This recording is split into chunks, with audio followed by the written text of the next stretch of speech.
Yo lo veía como el sacerdote de la iglesia. Fue un tema en que él un día me insinuó: ¿quieres estar conmigo? Yo quiero estar contigo porque tú me gustas, y hubo un momento en que caí y lo accedí.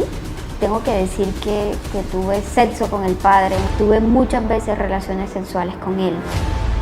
Yo decidí ir a esa iglesia porque yo quería que Dios me volviera a dar un hijo varón.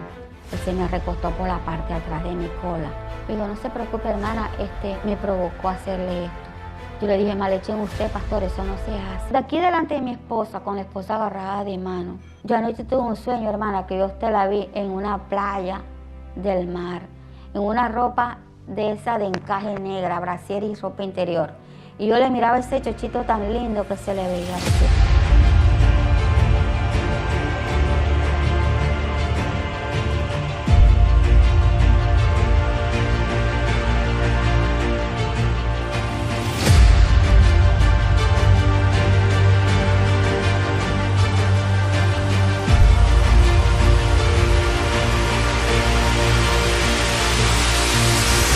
Bienvenidos. Hoy tenemos un programa lleno de temores, lleno de realidad, lleno de secretos y de mucha humanidad.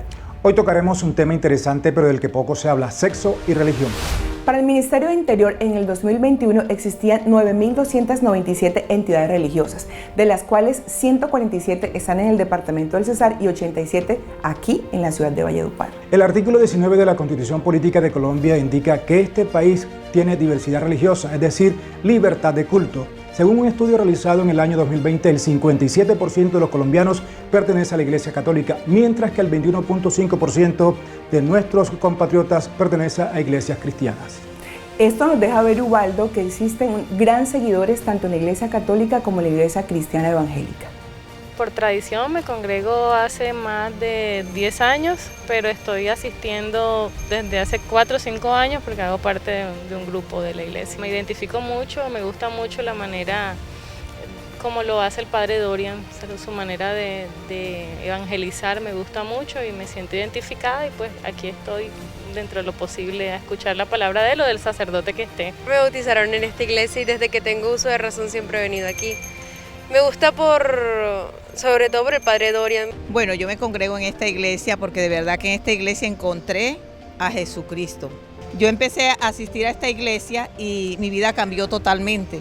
Fui sana, fui libre de muchas cosas y de verdad que encontré una familia que me ha apoyado, que me ha ayudado, pero sobre todo ese crecimiento espiritual que no solamente ha sido para mi vida, sino también para mi familia. De verdad que llegué aquí, me quedé porque encontré esa paz que Dios da, ese consuelo, ese aliento, esas nuevas fuerzas y esas ganas de seguir adelante. Y solo pude encontrarlo aquí congregándome. Aquí crecí espiritualmente y sigo creciendo y he visto la mano de Dios.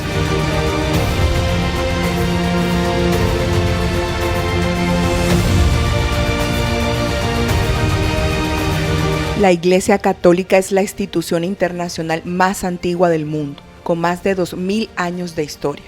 Según datos del Anuario Pontificio del 2022, al año 2020 existían 1.360 millones de personas bautizadas en la Iglesia Católica, lo que representa un 18% de los habitantes de todo el mundo.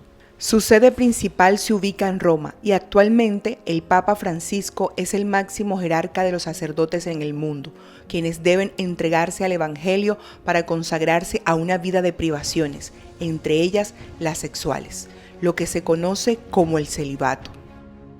Un joven que está viviendo en la iglesia, que está haciendo un camino de fe y que de pronto dice: hombre, yo quiero dedicar mi vida a esto. Es lo lógico. Y le manifiesta al párroco ese deseo. Una vez que se le manifiesta al párroco ese deseo, el joven tiene un año, que nosotros llamamos, sigue en su familia, sigue en su parroquia, ¿cierto? Pero durante ese año vamos a tener mensualmente un día de encuentro con él, en el cual se le presenta verdaderamente qué es el sacerdocio, para qué es, tiene pruebas psicológicas, psicólogas de fuera de profesionales normales, que le prueban para pues, que no haya de alguna manera una situación que impida que pueda hacer esa opción de vida. Y El hecho es que, a ver, en nuestro caso, anualmente pueden empezar el proceso unos 120 muchachos, más o menos. Ya lo han empezado este año, de los que van a entrar el próximo año. Y pueden terminarlo de 15 a 20. Porque muchos se dan cuenta que eso no era lo de ellos.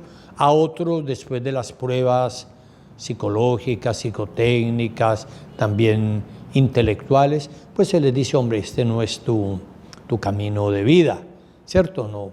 No vemos que sea por aquí, vuelve a vivir tu fe en la parroquia. Y esos 15 o 20 empiezan ya en el seminario. Ya una vida de internado. Allí van a estudiar durante 7, 8 años filosofía y teología.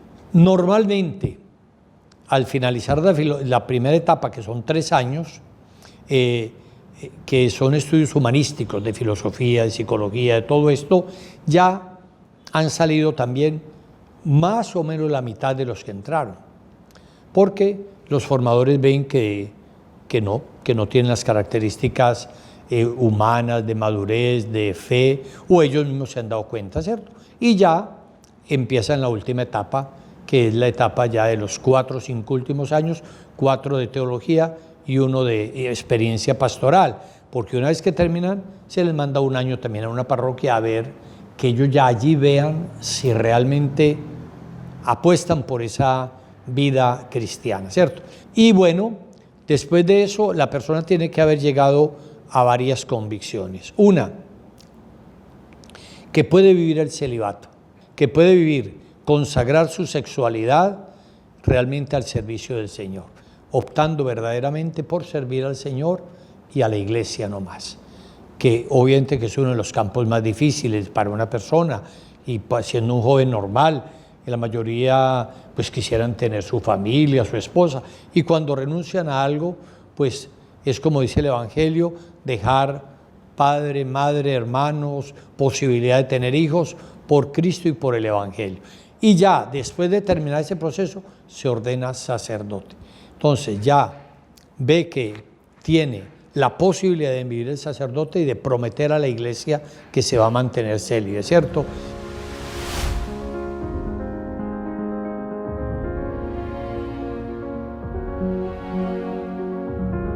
En el mundo existen más de 700 millones de cristianos o evangélicos, cuyas congregaciones se encuentran en todos los países, lo que representa un 9% aproximadamente de la población mundial. No existe una figura única que represente a las iglesias evangélicas, porque cada congregación o religión opera de manera independiente. Tienen en común que todas profesan la fe. Sin embargo, existen normas de comportamiento social como que no es permitida la infidelidad de los pastores y quienes sean solteros deben abstenerse de tener relaciones sexuales. Bueno, un pastor es una persona común y corriente, un ser humano común y corriente. Es padre de familia, es esposo, es hijo, pero debe tener sobre todo algo que se llama un llamado de parte de Dios al pastorado. Eso es un requisito supremamente importante. Hay pastores que simplemente por el nombre de pastor o porque les gusta lo que hace un pastor, incursionan en el pastorado, pero necesitan un llamado de parte de Dios. A veces es un poco complicado explicar el llamado, pero tiene que ser una convicción tan profunda de corazón debido a lo difícil que es el pastorado. Nosotros tenemos dentro del pastorado personas de toda clase y de todas las capacidades. Tenemos personas que hasta son profesionales, médicos, arquitectos, abogados, que reciben el llamado y dejan sus ministerios o sus profesiones para servir al ministerio, como hay personas que simplemente tienen el bachillerato o la primaria, pero que tan pronto tienen el llamado empiezan a servir y se capacitan. Nosotros creemos lo que dice la palabra, y la palabra dice que el hombre tiene que ser marido de una sola mujer. Entonces, la sexualidad se vive en intimidad únicamente con su esposa. Obviamente, la sexualidad es algo que tiene que ver mucho con la comunicación. La sexualidad de un pastor es la sexualidad de otra persona simplemente que tiene que haber un acuerdo, tiene que haber obviamente el romanticismo, el amor, pero sobre todo el temor de Dios en el momento de tener esa relación íntima. Un pastor que todavía no es casado debe de abstenerse, tomar esa área de su vida y entregársela a Dios para que Dios le ayude. Somos seres sexuales y como seres sexuales tenemos deseos, emociones, sentimientos y obviamente esa clase de cosas no se pueden restringir, pero sí se pueden de alguna manera entregar al Señor para que nos ayude a manejarla. El apóstol Pablo decía algo que es muy interesante y él decía que él ha sido dado un don de continencia, o sea, no que no tuviera deseos sexuales, sino tenía la capacidad de contener sus deseos sexuales. Eso quiere decir que sí podemos entregarle a Dios esa área para vivirla en santidad y vivirla conforme a la voluntad de Dios. Existen muchas historias de convivencia de sacerdotes con mujeres. Sin embargo, en nuestra investigación encontramos que esas mujeres temen hablar, temen por su integridad o simplemente tienen temor del religioso. Y por ello hemos cuidado la identidad de la mujer que nos cuenta su testimonio.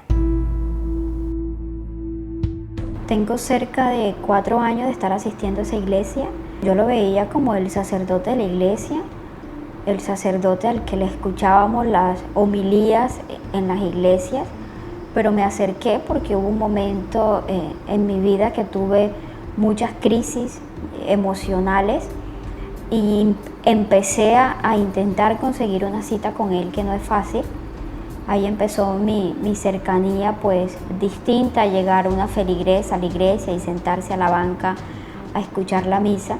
Intenté acercarme con él porque era la iglesia donde yo asistía, a tratar de encontrar una guía espiritual con él por la situación emocional en la que me encontraba.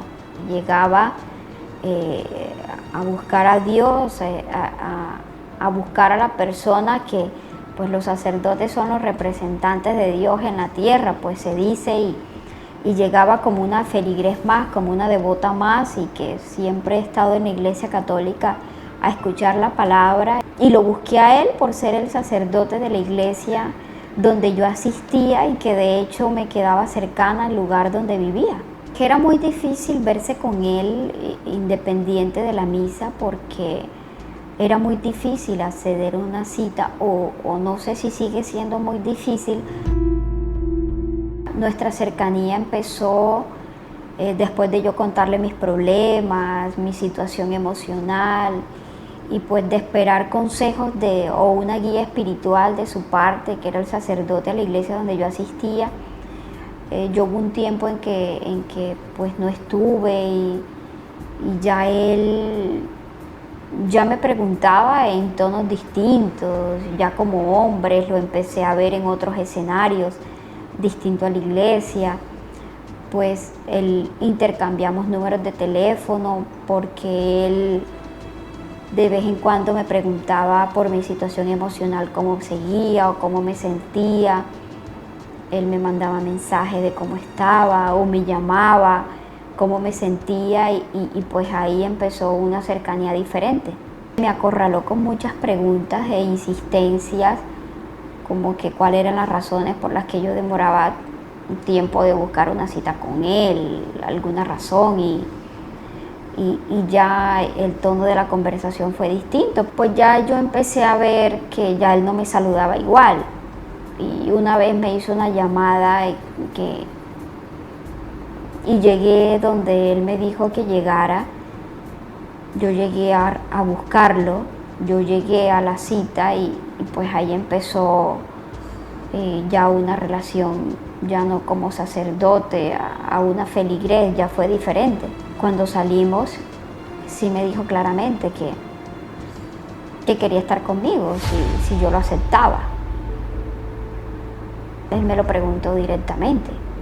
Ya yo lo vi en otros escenarios, incluso lo alcancé a ver en otras ciudades, y porque viajo mucho y lo veía en otros escenarios y hubo un momento en que lo vi ya no vestido como sacerdote y ya fue diferente y cruzamos palabras en esa ocasión. Ahí empezó como que un tono distinto porque ya su mirada era distinta. escribirme a altas horas de la noche o en una madrugada, o poner sus ojos no en tu cara, sino en otra parte de tu cuerpo. Ahí empezó una insinuación distinta. Ya hubo un momento en que me citó y nos vimos y me preguntó claramente si quería estar con él. Y le dije que sí, y estuvimos juntos, y fue de un momento a otro. No hubo mucha cercanía antes, sino fue un tema, digamos que muy directo. El padre Dorian Rocha, con el que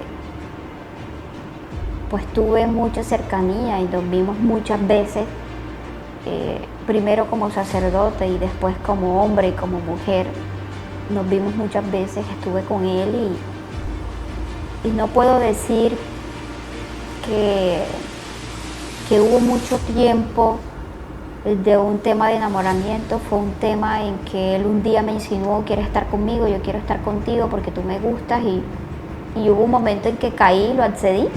Pues llegué a tener varias ocasiones, y tengo que decir que tuve sexo con el padre. No puedo decir que hice el amor con el padre Dorian.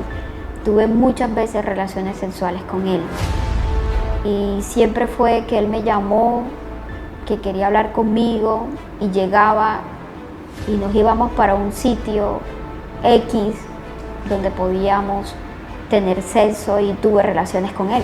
Tuve relaciones con él en un motel. Tengo que decirte que fue un choque muy difícil, porque aunque tenía muchos años de estar asistiendo a la iglesia, y cuando llegué a acceder a él, ya no como escucharlo en la banca de la iglesia y él en el altar, ya acceder a un consejo con el padre, y después de ver de ese consejo y de vivir la crisis que tuve y él me aconsejó, y que llegamos a estar en una cama desnudos los dos, fue un choque muy, muy fuerte, muy duro para mí, hasta el punto de que ya no asisto a la iglesia, y de que ya hoy pues esa relación se rompió, porque tengo que decir que llegué a sentir algo por el padre, porque ya me empecé a ver y a hablar con él en otro tono, y ya mi corazón o mis sentimientos ya lo veían distinto. Y cuando yo vi su forma, yo tomé la decisión de no volver a verme con él, porque ya me estaba lastimando, porque él era el padre y yo acá, y ya no nos veíamos como antes, o ya no me hablaba como antes. Después que tuvimos la primera vez y la segunda vez relaciones, ya no era igual con él, ya no me hablaba igual, ya no me contestaba igual. Pues tengo que decir que es un hombre apasionado, y que después que tuvimos relaciones sexuales, ya después se tornó diferente, que ya no me hablaba igual, ya no me llamaba, ya no me buscaba, ya se tornó a mí de un tono indiferente. Podría decir que ya era indiferente a mí. Pues hoy puedo decir que lamentablemente sí fue así. Los encuentros solamente fueron cuerpo a cuerpo. Yo de pronto intenté buscarlo en otro tono para hablar, conversar, y en ese tono nunca lo encontré. Así como yo viví o tuve esa experiencia con este sacerdote, vemos diariamente en noticias de actos de sacerdotes, y que si fuera por esos hechos nuestra fe, no tuviéramos fe, pero sí tengo que decir que fue un choque muy fuerte, aunque fue una decisión que tomé como mujer ya adulta que soy, de acceder a esa pretensión de parte de él, y que tomé la decisión que ante su oferta o su propuesta le dije que sí.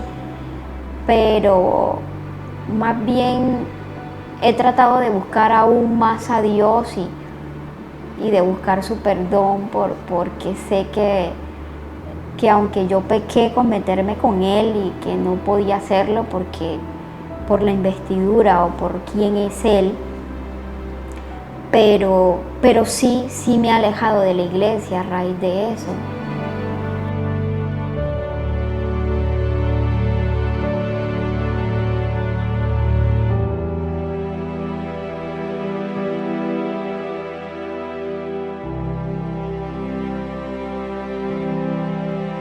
Llegamos hasta la iglesia La Concepción para conocer la opinión del sacerdote Dorian Danilo Rocha sobre este tema. Sin embargo, dijo que no eran ciertas las denuncias, que era falso lo que se estaba afirmando, pero que además no se pronunciaría sobre este tema. Pues queríamos saber si usted se quiere pronunciar frente al tema, si usted podría dar una declaración frente al tema, o sencillamente nosotros decir que lo consultamos y que no fue posible. Sí, yo no, en eso sí no tengo conocimiento. De eso me niego a eso. Cuando sea así yo lo enfrento, pero no tengo ninguna. Primero, que soy una persona pública. Segundo, soy el que manejo el tema de eso, sí. Me niego totalmente. La Iglesia Católica tiene unas reglas de conductas para sus miembros y quienes las infringen se exponen a diversas sanciones.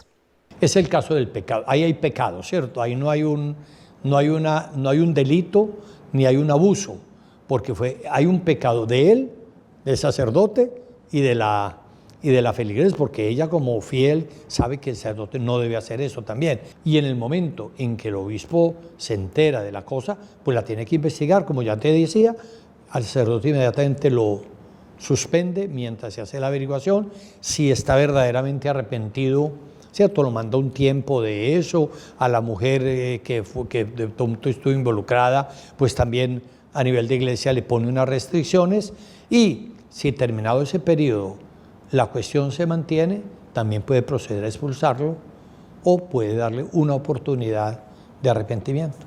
Con otra mirada, solicitó a la Conferencia Episcopal de Colombia una entrevista para conocer la posición de esta entidad frente a las denuncias de estas mujeres, por lo que se está a la espera de la respuesta a la comunicación. Entre pastores evangélicos se registran casos de infidelidades. En nuestra investigación conocimos algunos testimonios. Yo decidí ir a esta iglesia porque yo quería que Dios me volviera a dar un hijo varón, porque según la historia de los médicos me dijeron que yo no podía parir más. El pastor Carey, Cristo viene pronto, esa la teníamos, ya eso se lo desbarataron. No sé por qué causa fue, eso estaba en la 31. Yo comencé en la iglesia fue recibiendo estudios de Biblia. Yo duré un año estudiando Biblia. Tanto así que hasta me dieron un diplomita de respecto a lo que había aprendido de la religión. Durante ese tiempo él nunca me llegó a faltar respeto. Todavía ni seña de salir embarazada de mi hijo. Cuando ya pasó el tiempo, que ya íbamos para 2 años larguitos, yo salí embarazada de Andrés. Pero a raíz de los 2 años, el pastor ya comenzó como a faltarme el respeto. Un día le dijo a la esposa: oye Magdalena, ¿tú por qué no le dices a tu amiga, a nuestra hermana, que nos acompañe a la casa un rato? Me dijo: necesito que usted vaya a la casa para que me haga el favor y me le lave unas camisetas a mi esposo y unas pantalonetas que tiene sucias. Yo le dije: ah, ¿cómo no? Yo le hago el favor. Bueno, en el momento que él llegó, tiró unas compras en la cocina y se fue cuando yo estaba lavando. Él se me recostó por la parte de atrás de mi cola. Cuando yo sentí que él se me recostó, yo le volteé el frente y lo encuellé y le dije que porque esa falta de respeto, que yo no le estaba faltando el respeto a él para que él hiciera eso conmigo. Le digo: no se preocupe, hermana, me provocó hacerle esto. Me sobó el pipí por acá, por las nalgas. Yo le dije: mal hecho en usted, pastor, eso no se hace. Hermana, usted sí está bonita, hermana, usted a mí sí me gusta. Hermana, cosas así de enamorado. Un día venía con la esposa, veníamos de escuelita dominical, ya mi hijo tenía como 3 o 4 meses. Me dice: hermana, le voy a revelar un sueño que tuve anoche con usted. Yo le dije: comente, pastor. Me dice: yo tuve un sueño, de aquí delante de mi esposa, con la esposa agarrada de mano. Yo anoche tuve un sueño, hermana, que yo usted la vi en una playa del mar, en una ropa de esa de encaje negra, brasier y ropa interior. Y yo le miraba ese chochito tan lindo que se le veía así. Yo cuando ese señor me dijo así, le juro que yo sentí vergüenza, y más que estaba su esposa al frente. Bueno, pasó esa historia. La señora desde ese momento, yo sentí en mí que ella me cogió rabia, porque ella me miró como con desprecio. Ella era mayor que yo. Yo cuando eso tenía 35 años. Llegó él y me dice, ay hermana, cuánto yo deseo ser ese bebecito para estar entre sus pechitos. Y con tremenda Biblia así debajo del brazo. Yo me lo quedé mirando así fijamente a los ojos. Yo sentí que cuando ese señor me dijo eso, yo sentí que yo estaba a la revuelta entre medio del demonio. Y dije, ¿sabe qué le digo, hermano? Usted es una porquería. Usted se reviste en cuerpo de Cristo, pero usted es el mismo diablo. Bote esos hábitos que usted tiene de que es un gran pastor. Usted tiene a sus ovejas de su redil humilladas. Yo creía que usted era un hombre más íntegro y limpio de la palabra de Dios. Usted es una basura. Perdóneme, mi hermana, pero los pecados son así. No, usted es una porquería. Usted es el mismo diablo. Él no me podía ver que el marido llegara, a la hora que llegara a la casa a almorzar. Él llegaba y, bueno, y es que tu marido no trabaja. Y es que tu marido no le dedica tiempo a los oficios. Pero él sí quería estar en mi casa. Tanto así que yo me le escondía y me sacaba de abajo de las camas, detrás de los escaparates. Ese acoso duró como casi un año. Pero yo nunca me dejé seducir de este señor. Faltaron los irrespetos de él conmigo para yo poder proceder a no volver más a la iglesia. Yo de ahí me retiré. Y él me dañó mis sentimientos, yo estaba muy aferrada a Dios. Y es la hora que yo a pesar de que estoy retirada de ese evangelio, yo sí he tenido presencia con Dios. Dios me usa en oración, en personas enfermas, y yo leo mi Biblia. Pero sí me dañó. No me sentí mal con Dios porque realmente Dios me dio mi hijo. Y a pesar de eso, yo no me he apartado de la palabra de Él. No asisto a su iglesia, no existo, pero en mi casa yo me levanto a las 3 de la mañana y hago mi oración.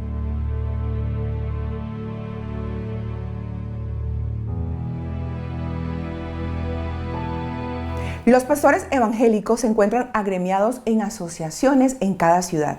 Y estas asociaciones, estas agremiaciones se encargan de atender estos casos.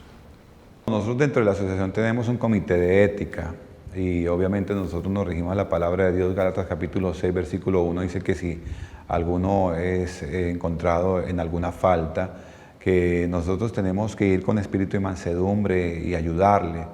Obviamente los pastores dentro de la asociación tienen no solamente el comité ético de la asociación, sino también sus propias iglesias tienen su comité de ética.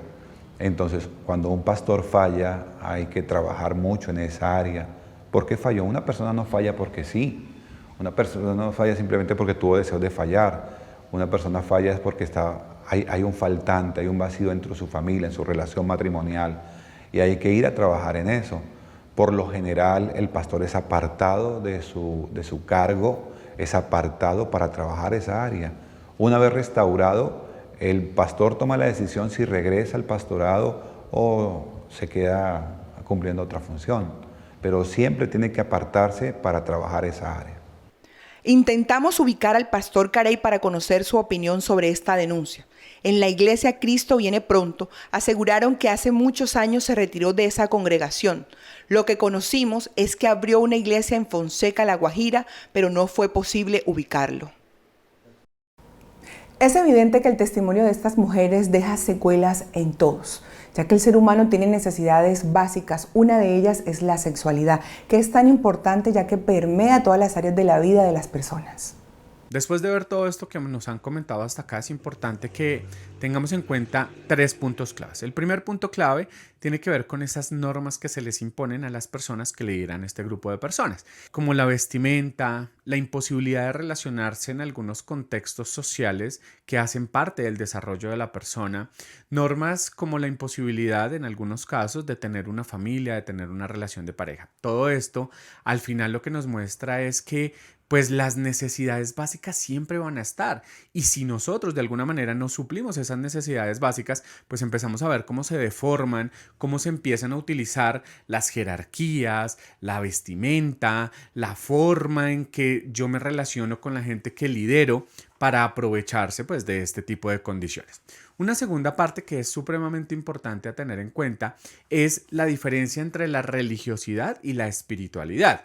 La espiritualidad entendida como ese camino que cada uno de nosotros tenemos en esa necesidad de trascender, en esa necesidad de disfrutar el aquí y el ahora, mientras que por el otro lado tendremos la religiosidad que tiene que ver incluso con esas malformaciones donde tenemos esos ideales del pensamiento mesiánico, que viene alguien y me va a salvar, que viene alguien que me va a quitar todos mis problemas, y al final lo que vemos es que ese alguien se representa en una persona de mi comunidad que se aprovecha de esa idea que yo tengo para generarme daño, ¿sí? Ese sería como el segundo punto. El tercer punto tiene que ver con unas necesidades básicas, igual como lo hemos mencionado, que son nuestra necesidad de pertenecer, nuestra necesidad de conformar un grupo, nuestra necesidad de que seamos valorados y tenidos en cuenta. La religión, de alguna manera, lo que nos ha permitido es eso, pertenecemos a un grupo determinado que cuando en el tiempo empezamos a darnos cuenta que compartimos valores, que compartimos creencias, que compartimos intereses, pues de alguna manera eso permite que la gente que lidera estos grupos, si lo hace de mala manera, se puede aprovechar de esas personas, porque lo que tenemos un poco en la cabeza es que si el líder, que es el ungido o es la persona llamada a guiarnos en este proceso, me dice que yo debo hacer algo, pues casi que se pierde el poder de decisión. Es importante que no se malentienda el tema de la espiritualidad con estos temas de la religión, de la religiosidad, porque al final lo que nosotros sí creemos es que pues hace parte de la vida, las personas lo necesitan y construye una forma diferente de relacionarse con el mundo, porque pues les quita cargas, le permite solucionar otro tipo de situaciones. Recuerde que si usted conoce o ha vivido una situación similar, puede acercarse a las autoridades religiosas para que le hagan el respectivo acompañamiento espiritual y pueda tener una posible solución. Este es un tema de gran reflexión. Nosotros seguimos buscando más historias para contárselas con otra mirada.